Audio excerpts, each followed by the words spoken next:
advertise the referral.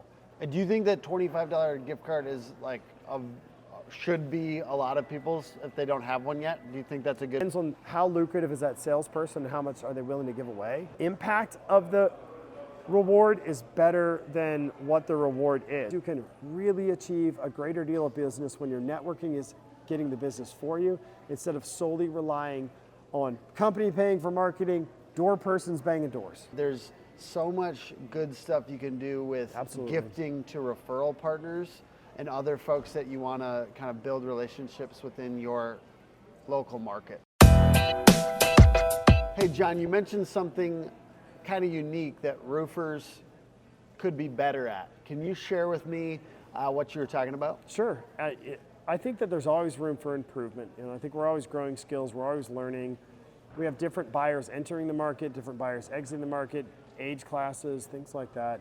And there's ebb and flows of new construction, reconstruction. There's so many little factors, but one of the things that was really successful in my selling career was referrals.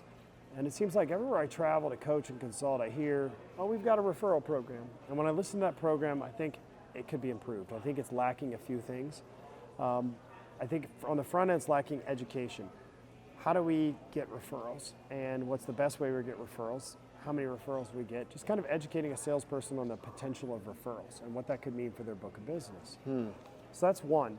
Two is how and when to ask for a referral. Most referral programs I hear are programs about referring somebody who's going to buy a full roof. But if you think of the time it takes to go from referral to inspection, if it's a retail roof, great, but what if it's an insurance claim and then they have to go through the insurance claim and then they finally buy the roof and it's months later and you're following up on your referral and you're giving that reward or whatever it may be. There's a big disconnect there. The other piece I think is missing is frequency, that when we go to sell to somebody, if we really want to be in that neighborhood, we probably knock that neighborhood multiple times. We've been to their house, we wait till they come to the door, and we want to have a pitch with them, and we're trying to get a confirmed no. But I don't think we always get the confirmed no with referrals. So frequency and confirmed no, right? So what's the frequency I need to go through to actually get a real no from somebody when it comes to referrals? It's kind of interesting. And then are we asking for the right referral? Not the right referral for me, which is a concern. Like, I do think I need to be aware of that. But is it the right referral? Is it an easy referral for the homeowner to give? And I'll give you one example. I can't go through all of them. But when you're done with an inspection, that person knows you long enough to know that they chose your company to come to inspection. They trusted you to let you up on the roof. They stood there and had a conversation with you about the photos or damage or whatever it may be. That's it. That's all the time and process you have. You don't know that customer very well. They actually aren't even a customer yet. And I think there's this mental block that if they're not a buyer yet, we can't get business from them. But most people start changing their buyer decision the more impressions they get for something, the more advertising they get for that. So I'm kind of advertising the referral through the entire life cycle of the job. Yes. So I would rather ask for a referral then, but I need to be very, very, very specific. This is my take on it. But I think it's really easy to say, hey, do you know the neighbor on this side? I noticed they're missing some shingles. Do you know the neighbor on either one of your side? Looks like their roof is possibly older than yours.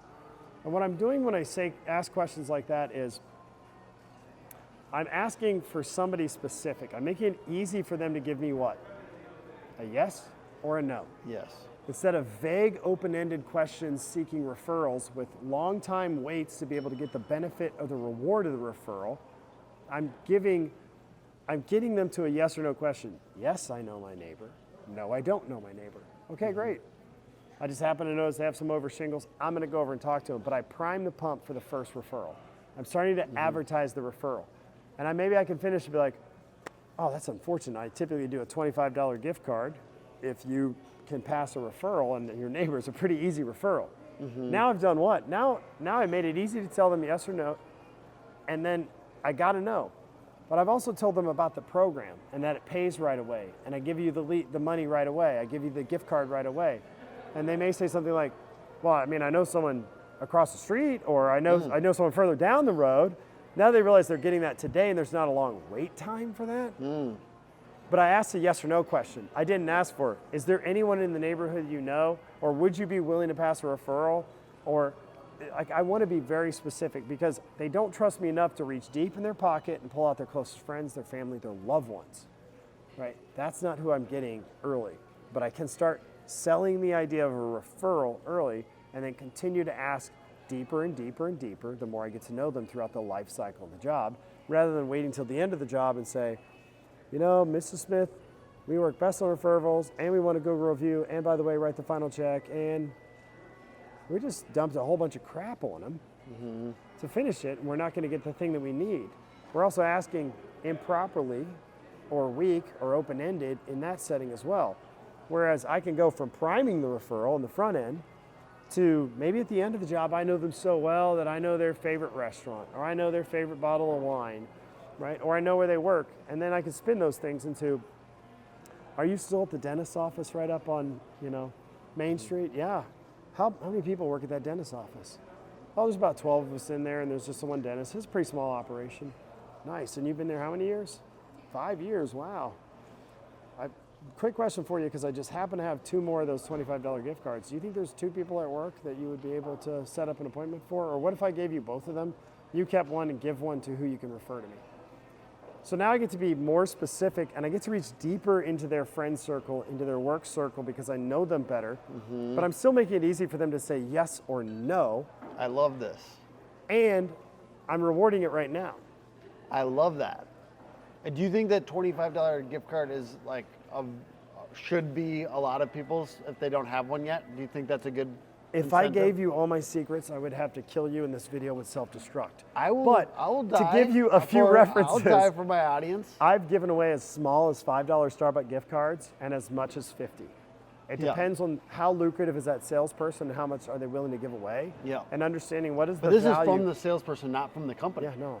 I So spent you're just 2021. I think I spent almost $7,000 in stuff that I paid for referrals. okay. Now, I also sold millions. Yeah. Okay, but I was willing to pay for it. Yeah. Right. So why wouldn't I? Absolutely. So for me, it was very, very easy. But think of it this way: if I've gone as little as $5 Starbucks gift cards or something like that to somebody, I've also gone. I think the impact of the reward is better than what the reward is. It's instant. That's number one. So it's already more impactful.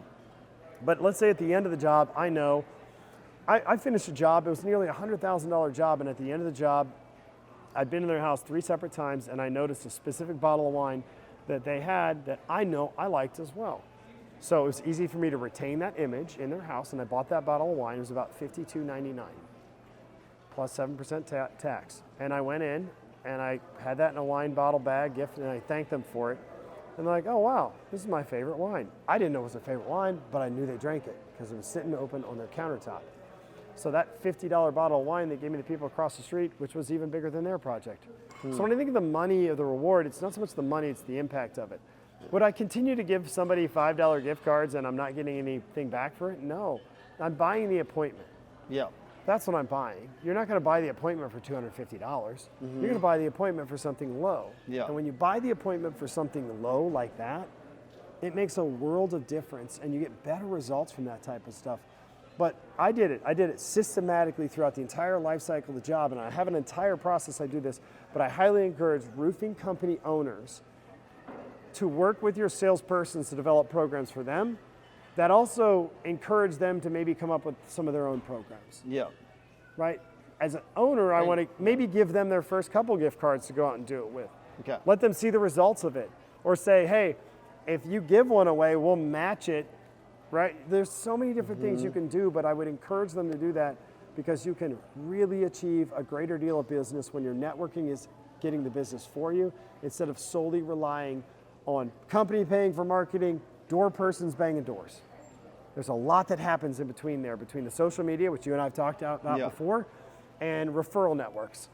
Build good referral networks. 100%. So let's talk about that bottle of wine for 1 second. Because that's after the job that you're handing this off. And guess how many times I'd asked for a referral by then? 5. Yep. I love that. It was my 5th referral ask.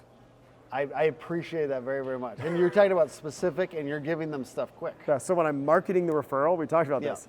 I'm advertising the referral. I'm advertising that I'm going to ask for referrals, but I'm making it easy for them every single time to say yes or no. So yeah, it was the fifth one. Go ahead. What was I the love question that. then? So yeah, the question is essentially how common is the gifting after job, and what are some other examples of types of gifting after the job completion that you've done? So I classify everything into a percentage. I'm a numbers geek. So let's just say that you have a job ticket average of 25,000. When I'm above my average, it's probably in a neighborhood that's above average. If I am well above that average and I know there's opportunity in that neighborhood, or maybe say that maybe it's a unique material. Maybe I'm in a place where they had cedar shake and I know the area has a lot of cedar shake or something like that. So I want to take the stuff that is outliers on the top and provide them with post-job thank yous. I also need to rule out any outliers that had problems in the job. So I'm not going to go to the ones that had a bunch of complaints, issues, we broke something, they're a low likelihood to give me another referral or to give me a referral. I'm not bringing them gifts at the end with the effort to do a referral. I may bring a I'm sorry gift. Yeah. Okay, we've Yeah. all had to give those. Yeah. But I want to focus on my top 10% of clients, the markets that they're in, the homes that they have, the roof surfaces that they have, and I want to make sure that I'm giving gifts to my top 10% of clients. So if I close 75 jobs in a year, that means I'm giving away 8 gifts. Nice ones, decent stuff. Hey Denver, hey Dallas, Chicago. Blueprint is a one-day event for contractors focusing on tech, your team, and getting more traction. We want you to use the latest tech and automations to make your business run more efficiently. We want to help you grow your team, both in terms of finding talent and growing leaders inside your business. And lastly, we want to help your entire company grow. You need to get more traction and make more profits. So if these topics are interesting to your business, go to companycam.com/blueprint and sign up today.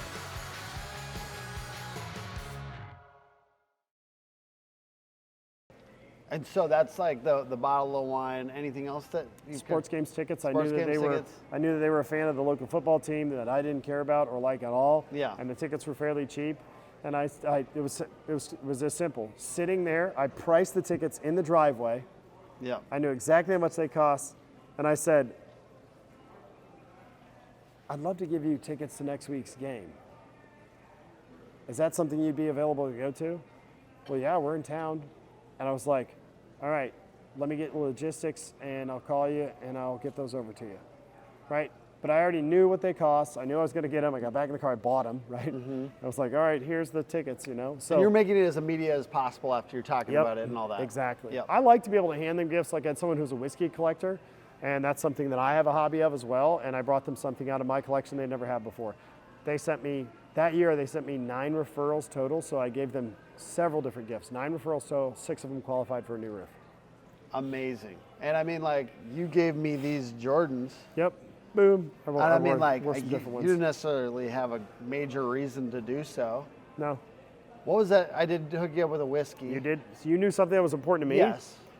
right? And what kind of whiskey was it? It was E.H. Taylor's E.H. Taylor. single batch, or yeah, small batch. A kind of a nice whiskey. And I think, like, also, like, in this case, we're talking about, like, sorry, I'm going to call you an influencer. I know that that's, like, weird to say into somebody's face, like, you're an Must influencer. be somebody behind me. Yeah. But the point is like, in your market, there are those people. You're talking about other hometown heroes. You're talking about, like, people that are other home service businesses in your area using gifting to increase referrals to them too. I mean, like, Giftology is an amazing book on this, but there's so much good stuff you can do with Absolutely. gifting to referral partners and other folks that you want to kind of build relationships within your local market, I think. Yep. So I gave you the shoes, and I remember the post that prompted the shoes because I was trying to think of what am I going to give Tim as a gift. And your wife had you posted about more boots showing up at home. Yeah. And I was like, it's all right, it's time to get you some Jordans. Yeah. Right? So when it came time to give you a gift, I went straight to my wife and I said, get him the first pair I got.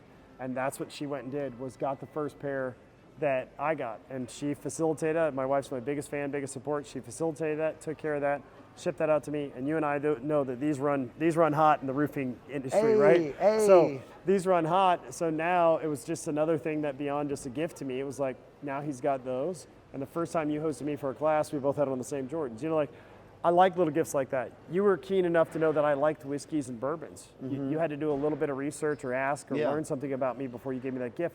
And when you do that to people, it hits differently. Yeah. Everybody appreciates a gift. When you hit them with that gift that they're like, okay, I did a project once, and at the end of the project, I remember I saw that couple walking into a local restaurant. I was at the restaurant next door. I was with my wife. I wasn't about to go bother them for their dinner, and I wasn't gonna mess up my dinner. At the end of the project, I went and bought them a gift card to that restaurant. No clue if that was a good or bad thing. And I walked in and they said, how'd you know this is our favorite restaurant? Situational awareness is really important. I think that when you're selling with an act of service, you don't walk in it selfish for the sale with blinders.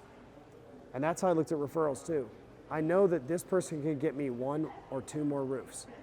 So I need to be attentive, I need to listen, I need to learn about this person and not just be so fixated on the close, the one sale, that I spend maybe a little bit more time with my customers, knowing that I'm gonna find customers that get me 1 or 2 more sales. And I found out that I had a massive referral network. In the lifetime of my roofing career, I had one lady who has referred me 15 jobs, working for 2 different companies, but I was the only person she was ever going to refer to roof to. It's like almost pushy, like you have to use my guy type of person, right? I love that. You know those people, right? Yeah, Like, that's awesome. and they're almost like mad if you don't use the person that they recommend. You didn't use my referral? Yeah. You didn't use my recommendation? Yeah. That's who this was. So much of my business is referrals, but I want to recap a couple of things. It's asking the right questions when you're trying to get referrals is one area I think we can improve. Advertising the referral, right? So you're trying to build up to it. It may not happen the first one, but don't stop asking there is another crucial step. You can put it in your website. You could say service so good you'll want to refer your neighbors. Yeah, exactly, right? You can always just seed the pot. And then instant gratification or buy the lead, okay? So you're making the referral reward quick, accessible, available, and that mindset is basically you're buying the lead when you do that.